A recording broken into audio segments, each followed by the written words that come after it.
Now, the way that the priestcraft keep the world in a state that it can be ruled is by keeping the people of the world divided and ignorant, and essentially keeping them fighting against each other, so that at no point do the people realize that their differences are very small and their common ground is actually very wide, and that if people started having real conversations and were able to understand where each other was coming from, that they would realize that their struggle is actually the same struggle, and that they both really want the same things out of life, and that we're really just divided by language, that we don't understand each other, and so we interpret the other person's words as attacks, the other person's actions as, threats, and so it keeps us all in this cycle of division, committing violence one against the other, in this cycle of the snake eating its tail to the end of time. Now, without getting into the historicity of this person, of course, you've heard about him. There was supposedly a character in the Middle East about 2,000 years ago. His name was Yeshua, but you know him as Jesus.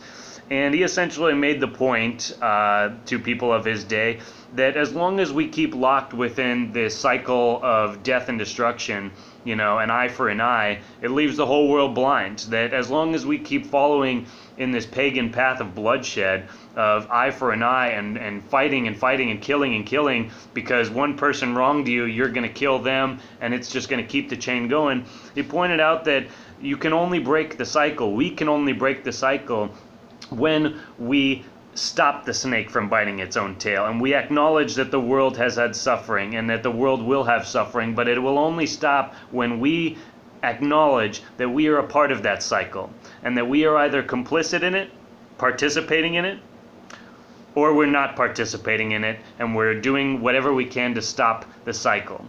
The entire empire is founded upon division and bloodshed, and keeping people fighting against each other so that they don't ever form a powerful enough symbiotic organization that could challenge the power of the imperial state, or eventually possibly even replace the need for an imperial state.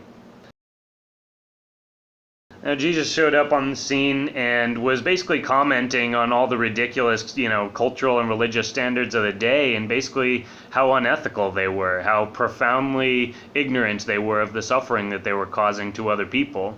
And of course, the pagan religion of the day, and I don't mean to put paganism down, that word, gets tossed around a lot, but essentially what I mean is a religion that doesn't acknowledge a universal standard of ethics, is pagan. That basically a system of religious practices that acknowledges suffering and violence within it as a necessary part. These kind of tribal religions, sacrificing animals and shit, all right, there's no legitimate reason for that.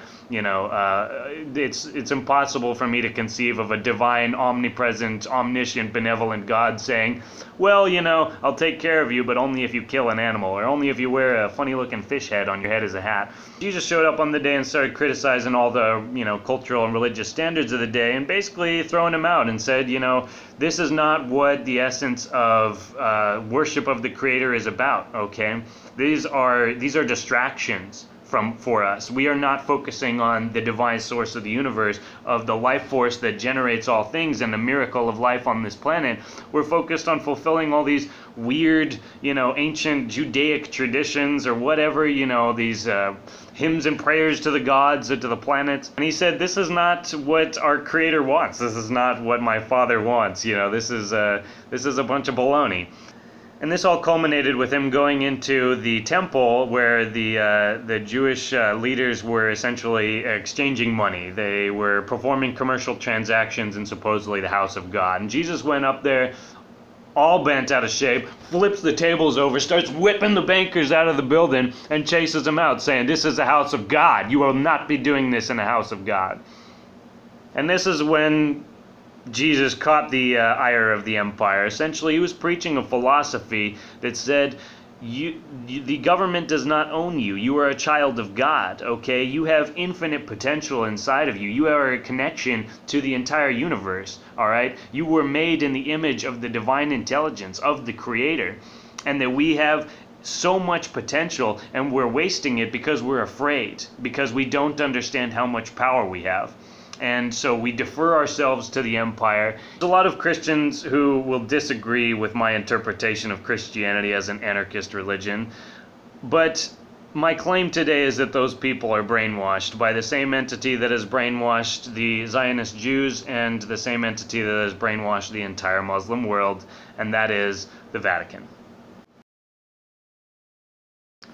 So the Christian religion became a big problem for the empire, the Roman Empire, because no matter how many Christians they threw into the Colosseum to be eaten by lions, the Christians still continued to lay down their lives for their spiritual beliefs. Essentially, they were no longer willing to commit themselves to the empire. They were no longer willing to be subjects.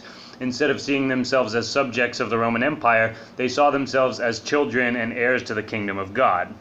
They saw themselves as independent of the rule of any government in the world because they were in connection with the true source of authority, which was the creator of the universe. So the empire, after a certain number of decades, came up with a plan. They realized that if they couldn't beat the new emergent religion of Christianity, they would join it, or rather that they would co-opt it. So the plan was to create a false version of Christianity by which they could co-opt the religion and twist the tenets of the faith to support the establishment of a central government authority rather than the true Christianity, which was very much anarchist and rejecting of all government authority on the planet. What they came up with was the Catholic Church, the Church of Rome. Paul, who is supposedly one of the apostles of Jesus, but actually totally betrayed Jesus and took all of his teachings and converted them into the religion of the empire, into the new Roman Catholicism. And so Paul became the first Bishop of Rome, the first Pope, okay? All of the old temples in Rome were rededicated to saints instead of the planets, okay? So the Temple of Jupiter became the Temple of St. Peter, okay? The Temple of Venus became the Temple of the Virgin Mary, all right? Vaticanus Hill, one of the 7 hills that Rome was founded upon, is the new Vatican, okay? Which was founded on the ancient temple of the two-faced god Janus.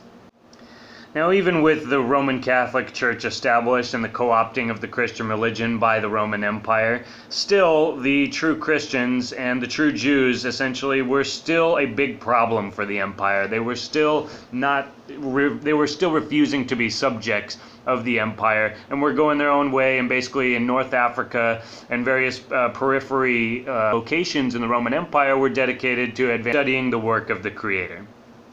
And here it's useful to point out that the original Christians were not all about just going to their mega church and listening to their, pastor talk about how they need to go and blow up some Middle Eastern country, okay? The original Christians, the Essene Christians, for example, were basically vegan anarchists living on the coast of the Dead Sea, pulling that rich salt from the Dead Sea and using the nutrients from the water in their soil, and they were growing essentially organic food. They lived pretty much in a commune. They didn't really have money, and they shared the food, the bounty of creation, and they just they followed the stars and they studied the movement of all the different elements, and they worshiped the creation. They worshiped the earth because it is the creation of God, okay? And so they were very much about lighting up the temple, which is the body, okay? The body is the creation. All life is the creation of God, and the human frame is, as far as we know, the most sentient, creature on this planet. So, looking at the body and filling the body with light, and basically, so they were vegan anarchists, basically living on the coast of the Dead Sea and sharing what they brought up from the bounty of the earth. So despite the persecution and then the co-option of the Christian religion into the false Christianity of Roman Catholicism, still there were communities on the periphery of the empire that were not towing the line. And so the priestcraft of the empire came up with a plan to deal with them, essentially creating some new muscle to achieve that.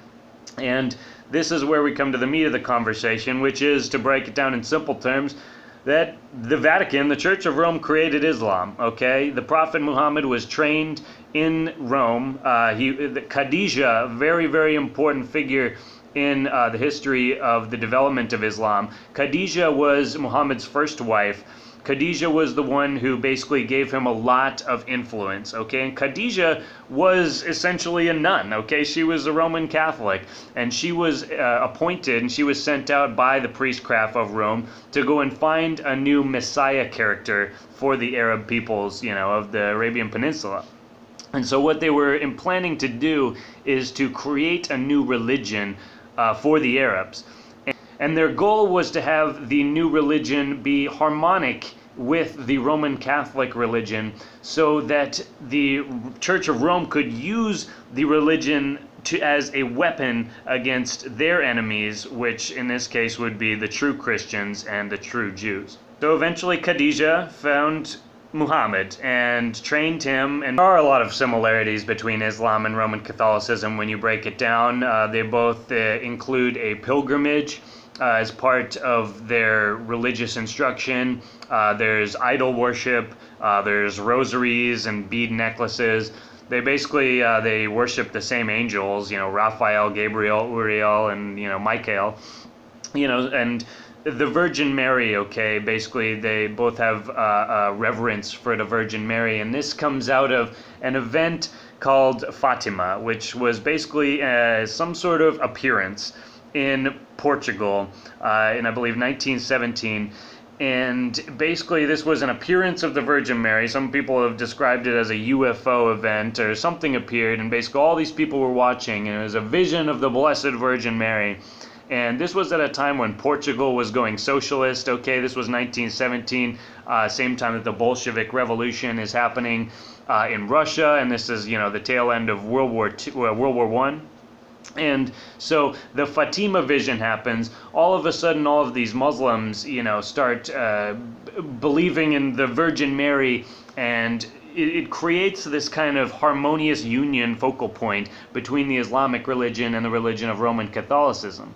And when you really break it down, a lot of the Muslim attacks throughout history on all the Christian sites, they spared the Roman Catholic sites, okay? So from the very beginning, Muhammad was trained by the Vatican.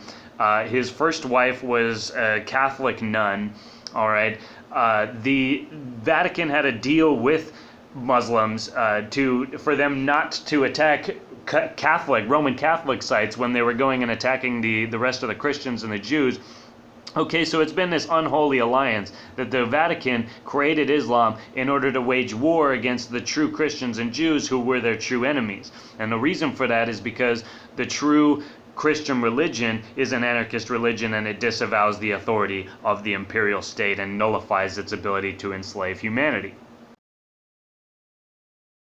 So the point I'm trying to make here is that, you know, there's a lot of polarization and vitriol and hatred and division, and just saying a lot of things, blaming the Jews, pretending that, you know, putting these like 3 parentheses on everybody's freaking name who's Jewish, and just going with this scapegoat mentality of, because a lot of the people who, you know, are powerful in the structure of the empire today are, you know, claim to be of the Jewish faith, that, you know, Judaism itself is the problem and it's wrong. And that's what they believe, okay? And then there's people on the religious right who have been indoctrinated to think that the political state of Israel is a creation of God, and that they are in spiritual brotherhood with the people of Israel, and so that we need to support Israel as much as possible because, you know, Christians and you know, and Israel are on the same team. And my point with this video is to show that this is a false division that is being cultivated, as the Vatican has done for thousands of years, in order to control us. That as long as people are divided, they will fight each other on the basis of that false division and refuse to acknowledge that they have true power, you know, in the struggle against the common enemy, which is the empire itself. Okay, so this leads me to the kind of nature of the Zionist Islamic conflict and why it's going to keep going as long as we allow this parasitic division mentality to continue. The State of Israel was created, first of all, by the Balfour Agreement, okay, from the UK, okay, London, part of the empire, one of the second crown. It was followed up by the transfer agreement. Okay, Hitler basically agreed with the Zionists to transfer Jewish people and Jewish assets out of Germany and into Palestine. A lot of people have noted that the Third Reich, Nazi Germany, was very much affiliated with the Catholic priestcraft. That there's pictures of all these Catholic priests standing there like smiling with these Nazi officers.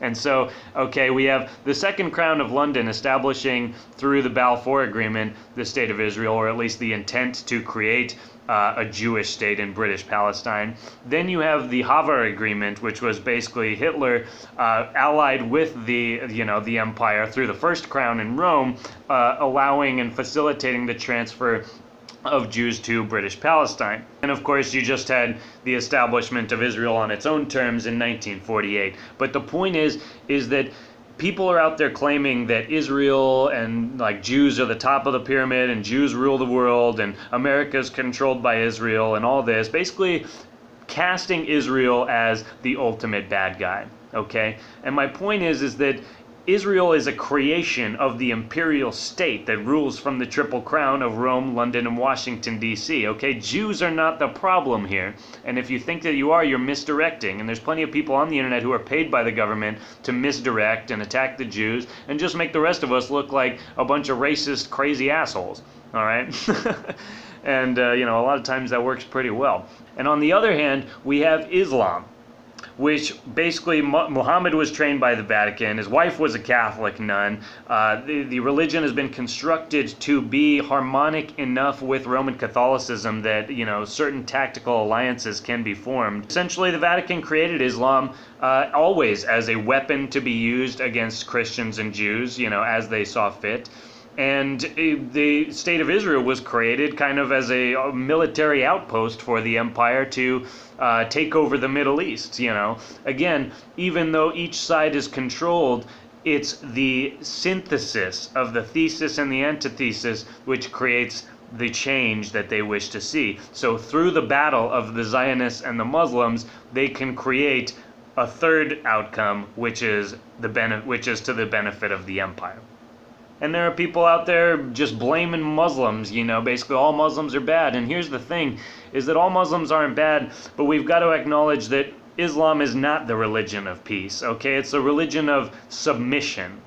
And Islam is an inherently violent religion. There's thousands of commands to violence in the Quran and, killing people. And, basically it's the cultural standards in Islamic countries in the Middle East, at least, are just insanely backwards and patriarchal to the nth degree.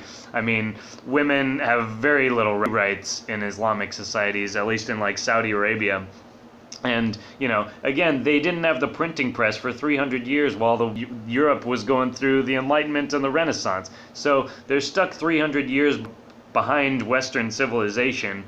They're going by a religion that basically is inherently violent. And yes, there are violent passages within the Old Testament of the Bible and the Jewish texts. But here's the point, is that when we went through this whole Renaissance and Enlightenment period, we tempered our hardcore religious convictions, which were based largely in ignorance of, scientific and intellectual matters, and we rebalanced the spiritual faith to take in that new knowledge. And so the more hardcore aspects of the religions subsided, to favor a general sort of, sympathy for the human species. See, in the Islamic world, that hasn't happened yet. For the most part, they're still hardcore religious fundamentalists.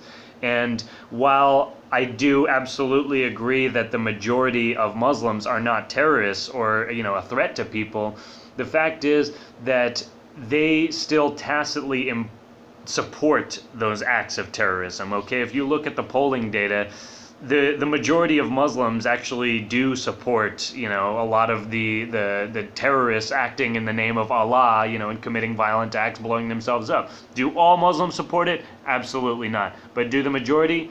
Yes. In most Muslim communities, most Muslims will at least have implicit support for the attacks. They may not come out and cheer in the streets, but they also won't come out in the streets and publicly condemn it.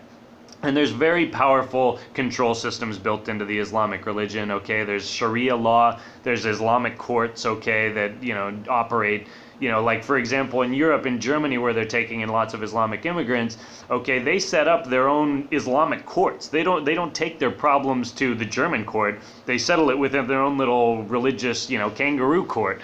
And you know, that's just very dangerous, you know, because again, agreeing to abide by, you know, common rules is the basis of civilization.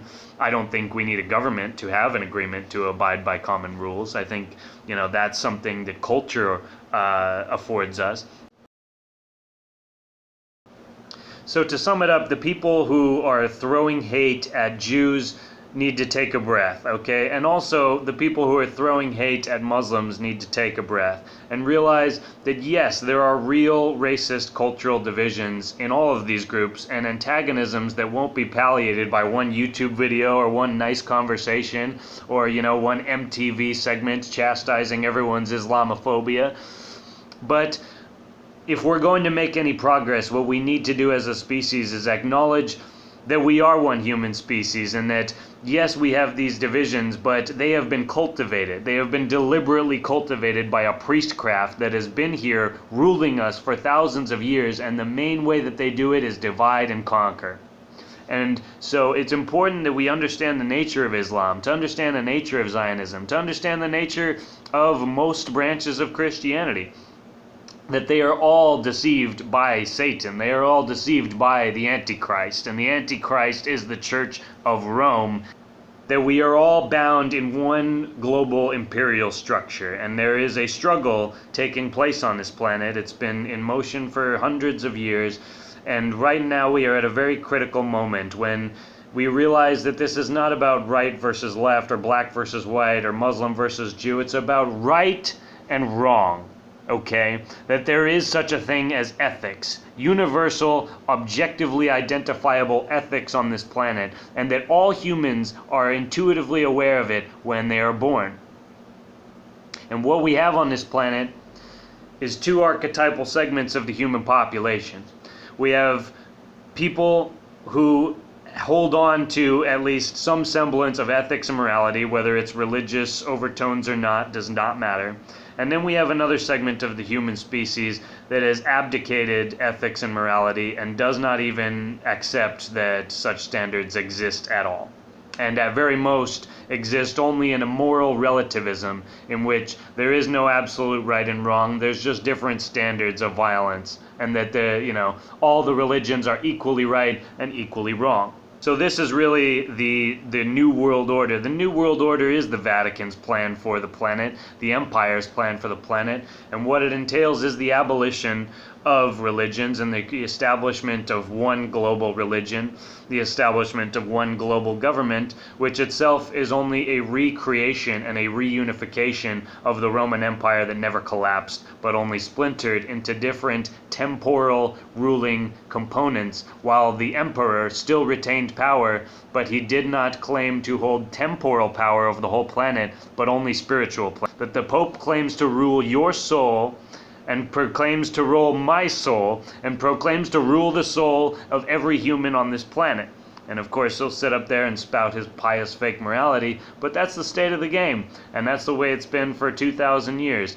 And certain people have acknowledged it and noticed it, and they've called it out, and they've been called crazy, and sometimes even been killed.